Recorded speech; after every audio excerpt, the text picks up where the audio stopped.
Amazina nitwa Dukundimana Emmanuel nk'ibisanzwe, nkaba ndi umunyamakuru ukorera Pastor Jerime.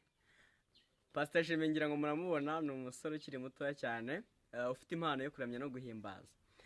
Tugitangira reka tumusabe abasuhuze mwebwe abakurikiye ino video.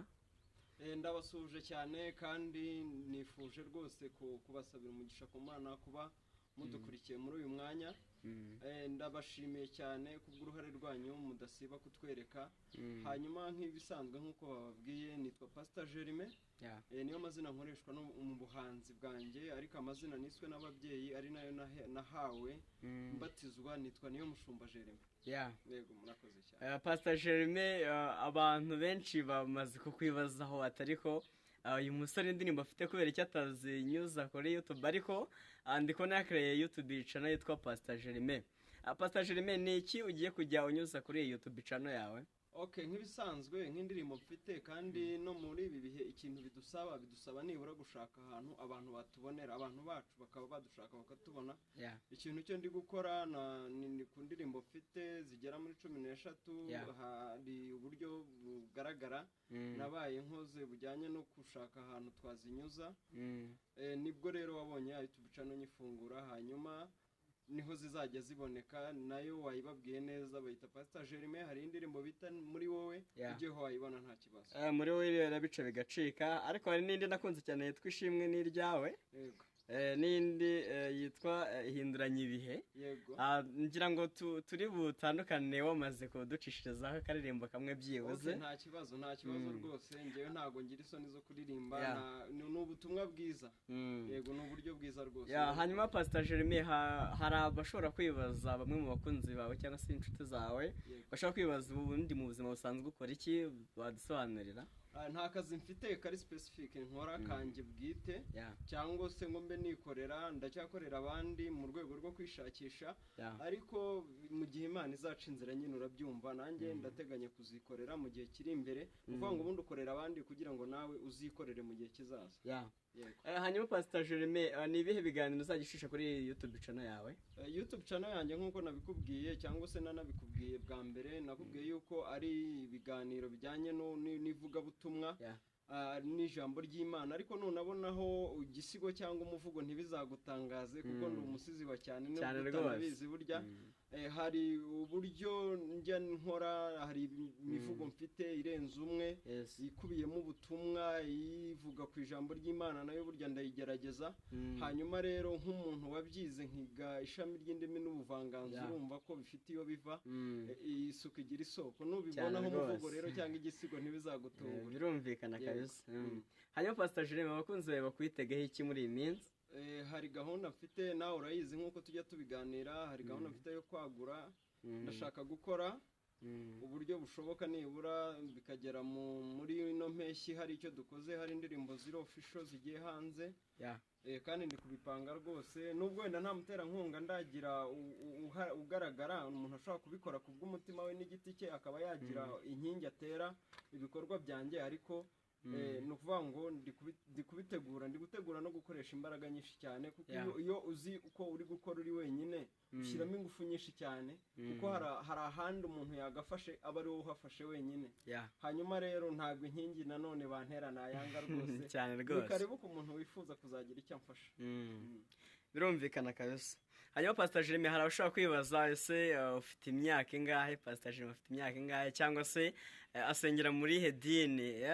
Kubera ko yatubwiye ko afite indirimbo zo kuramya no guhimbaza, akaba afite impano y'ivugabutumwa, ariko hari abashobora kwibaza, bamwe mu bakunzi badukurikiye ari benshi cyane, asengera muri hedini. Ubundi ubusanzwe njyewe hari ikintu nshaka gukosoraho neza. Gusenga, duhora dusenga, kandi urusengero rwiza Imana inashaka ni umutima w'umuntu, kuko nirwo rusengero rwa mbere. N'ijambo ry'Imana rirabivuga mu mubwiriza ngo ese nimuzi ko imibiri yanyu ari insengero z'umwuka wera. Rero nanjye urusengero rwanjye, ahantu nsengera hambere ni mu mutima. Aho njya ku cyumweru cyangwa se nkaba najya no kuwa gatandatu, ni mu iteraniro. Mu iteraniro hariya tuhajya, ni mu iteraniro. Ahantu hose bavuga Imana, ngewe nta dini ngira, ahantu hose bavuga Imana najyayo nkasenga, najyayo nkumva ubutumwa bwiza. Hanyuma rero ni ukuvuga ngo mu bisanzwe rwose icyo cyo nkiciyeho impaka birumvikana kijyanye no kuvuga ngo nsengera hehe rwose kandi wenda n'imvano y'iri vugabutumwa ntabwo mwakomeje wenda kumva witsa Pastor Jeremy ariko ntabwo wenda bazi ngo ryaturutse hehe wenda ushobora gutekereza ko ari akantu nyine kari aho ngaho ariko hari aho nariherewe kandi byabaye ubundi niga segonderi niho byatangiriye nari pasiteri w'abanyeshuri mu kigo cya Jesse Nyagasiga Nyangura urabizi ubuzima twagiye tuganira inzira nagiye nca n'inkomoko yo kuba nafata umwanzuro wo gukora ibihangano byo kuramya ndetse no guhimbaza n'irindi jambo ry'Imana dore ko ijambo ry'Imana ryagutse hari abashobora gutekereza afite imyaka ingahe icyo kintu ariko ko wagikomojeho cyane ari umuntu wagutumye hari abakunzi bagiye banyandikira benshi ati se uriya musore ko tumubona kuriya buriya afite imyaka ingahe mfite imyaka myinshi ndakuze bigaragara ariko igira imibare mbonye niyogoshesheje niyo mpamvu hariyo n'imvi se nazo ziraje hanyuma rero mu bisanzwe imyaka mfite n'imyaka 25 hanyuma nibyo byaba bihagije hanyuma Pastor Jeremy hari abashobora kwibaza se uzashaka umugore ryari ikibazo mbajije na abakunzi barabyibaza kenshi nuvuga ngo ntabwo mfite imyaka myinshi yo gushaka igihe nikigera bizaba ni ikibazo cy'igihe igihe nikigera bizaba kandi ntabwo ari ibintu ndi gutegura vuba nakubwiye mu bintu ndi kuvuga we niyo mba nabyo biri mu mipango ya hafi mba nabivuze ariko haracyari igihe kandi kinini cyane rwose bamara amatsiko ntabwo ibyo ngibyo wenda ari ibintu nategura muzabizi ikindi gihe hariho Pastor Jeremy waturirimbiraho akaririmbo kamwe mu ndirimbo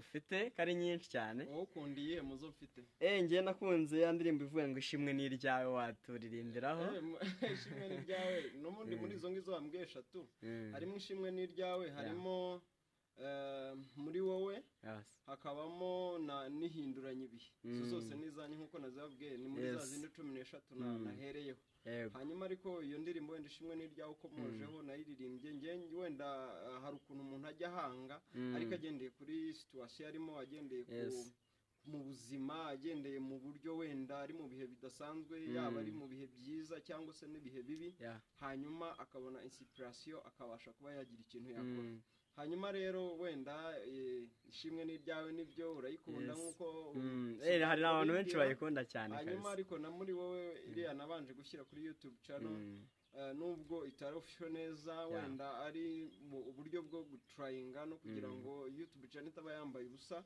hanyuma nayo iba nziza cyane nta kibazo yidicishirizaho mu minota mikeya ishimwe n'iryawe ariko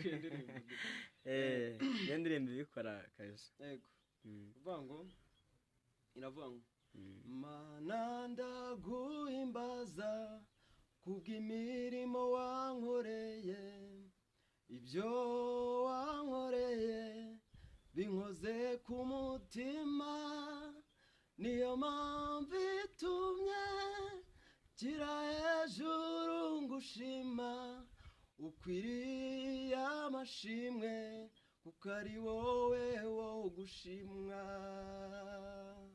nako ngako urumva ko ari ibintu bimeze neza biryoshye cyane hanyuma icyo nabasaba mugomba gukanda subscribe comment na share kugira ngo musangize n'abandi kabisa hanyuma ibyiza biri imbere siko bimeze ibyiza biri imbere hanyuma Emi wenda tutarasoza ariko hari akantu wenda ari na no muntu wigeze kubaza nawe uravuga ngo wenda muri bino biganiro n'ibindi twahereyeho wenda ntabwo twari twagakomojeho ase ati uturuka he ako kantu wenda ko wari wakibagira njyewe kambajije gusa narakazirikanye muri cya kiganiro twakoze bwa mbere nararebye nanjye nyansubirayo nkajya kureba nta munyamakuru uyivuga sigaho hanyuma nta kibazo nta munyamakuru uyivuga nta kibazo rero njyewe nk'ibisanzwe kavukire ni mu karere ka Gatsibo nk'ibisanzwe umurenge no wa Remera yego n'intara n'iburasirazuba ubwo ni igice bakunda kwita cy'Umutara hanyuma rero nanjye niho ku ifishi y'umuryango kandi niho nyikorera gusa aho Imana izatunga inkoni dore ko igice inzira aho zitari niho nzajya mu gihe tukiri gukora umurimo abari mugari ejo wakumva ndahandi hataraha ariko nagira ngo mbasobanurire wenda kavukire yanjye naho ngaho rero yego byiza cyane kabisa yego Pastor Jeremy hanyuma dusoza turagira ngo ugire ubutumwa ugeza ku bakunzi bawe ubutumwa nabagezaho nta kindi kiruta ko mbakunda ubwabyo urukundo nk'uko ruhebuje byose kuba ingenzi kabone niyo wagira indimi nyinshi ukaba wanabwira umusozi ukimuka ukaba wabwira